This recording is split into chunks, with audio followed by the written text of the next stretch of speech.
welcome. You are watching the Double RT Boxing Show, and I am your host, Mr. A, saying thank you for your time, thank you for tuning in, thank you for your support. And this is a post-fight recap of the rematch of Jamie McDonnell and Libioro Solis. But before we get into that, I'm just doing my part as a boxing channel to remind everyone that it's only right around the corner, and I'm not hearing much talk about it in the boxing world. November 11th, Carlos Ocampos is taking on Konstantin Paramerev. This fight was supposed to take place on September 26th. I did a breakdown of prediction. It's on here. Look it up. It's deep in the archives because it's, I crank out the videos. But like I said, the reason why I'm saying this is the mandatory for Errol Spence or Lamont Peterson, but it's really the mandatory for Errol Spence because Lamont Peterson is his voluntary defense. Now, if Lamont wins, he gets a voluntary defense because he took the belt from the champion. If you beat the champion, you get to get a voluntary as your first fight. But the fact that Lamont Peterson is Errol Spence's voluntary, he has to fight his mandatory next. And his mandatory is going to be the winner of Konstantin and Ocampos. That being out the way, I just want to, there's a lot of Errol Spence fans out there. There's a lot of fans out there who want an undisputed champion. But we know in order for you to get undisputed, you have to get rid of your mandatories. And you know the way IBF is with their mandatories. So this should be Errol Spence's first fight. If I'm just foreseeing that he gets past Lamont Peterson. But in 2018, this will be his first fight. So when it comes to people like, oh, why is he fighting that person? How did they get this shot? How did I get that? How did Carlos Ocampos get this shot? Who is he? How did Konstantin Paramerev get that shot against Errol Spence? Who are those bums? Be a boxing researcher, and you know why. If you're covering the 11th, you know why they got that shot towards Errol Spence. Now, I'm sorry I took up 2 minutes and 40 seconds of another person's video, but I had to get that across because we're boxing fans, and that is important news for any boxing fans because Errol Spence is a hot commodity. And now you know, November 11th, Errol Spence mandatory bout, Carlos Ocampos versus Libioro Solis. I'm going to be saying this a lot on a lot of videos, so you're going to get repetitive. I just want us to know this as boxing fans. A big fight with a meaningful purpose is happening next week, and no one's talking about it. The breakdown and video and prediction is on this channel. It's just in the September category. I got to change the date, but still going to be back there. Now, back onto what this video is.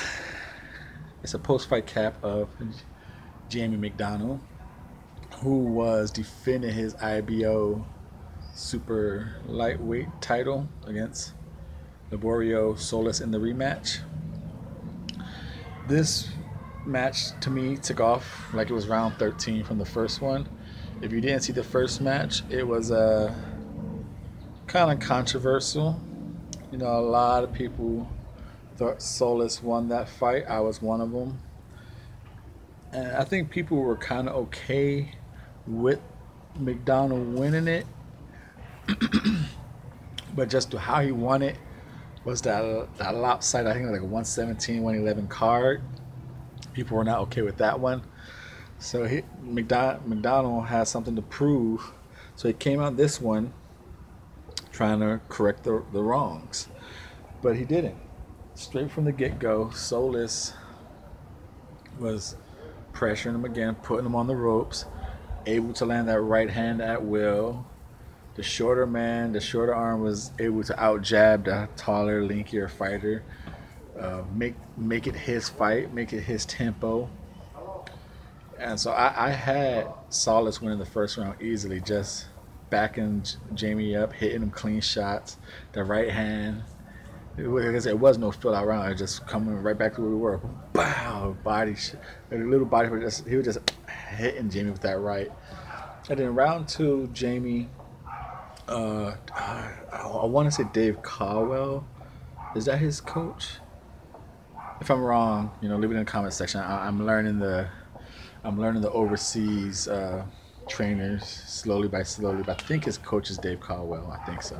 He was trying to tell like, dude, you just go back to boxing. Just go to boxing and make it easier for yourself. So he went kind of he started going to the jab, making it easier. It's a little better. Him keeping the distance.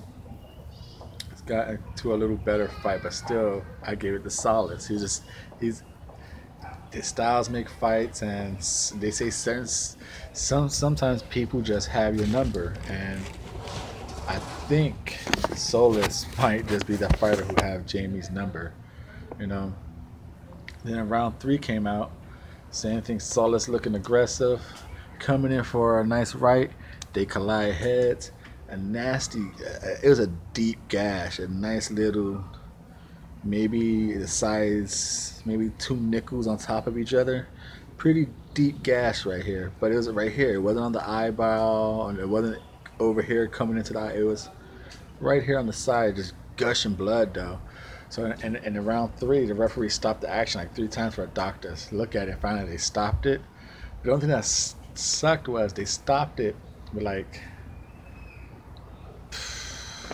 a couple seconds left to go before the fight. You would like to have seen the doctor, because the doctor looked at it like 2 or 3 times before he stopped it. You'd like to know, okay, how much time is left in this fight? 10 seconds in this round, maybe 15, maybe max.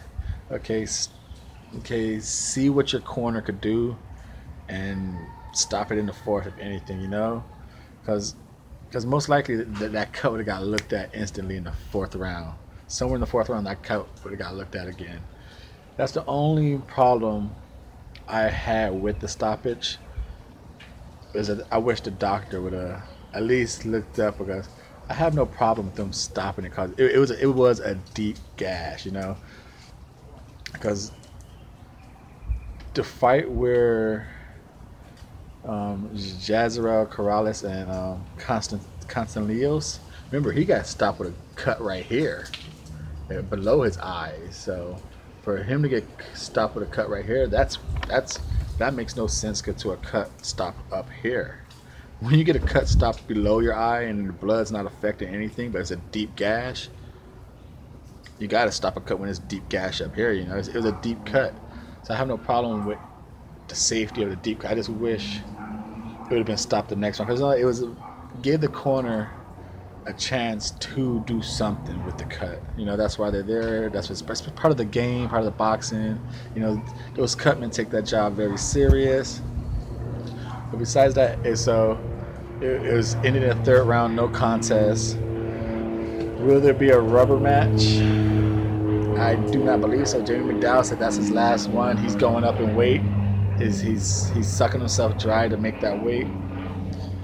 So if he vacates that belt, I think they're saying something about maybe a Paul Butler and Solis might fight for it. I think Eddie Hearn was saying something like that. So, but that's just a quick little post-fight recap of that. Sucks that I had to end like that one, because that was a highly anticipated fight. It was entertaining fight too. Those 2 guys had a style that is very fan friendly. I don't know overall, but when those 2 are in the ring with each other, a very fan friendly fight. So this is Mr. A saying a no contest due to a headbutt. Jamie McDonnell had a cut stopped here, waved off due to the advice of the doctor. No contest. Jamie McDonnell moves up in weight. Thank you for your support.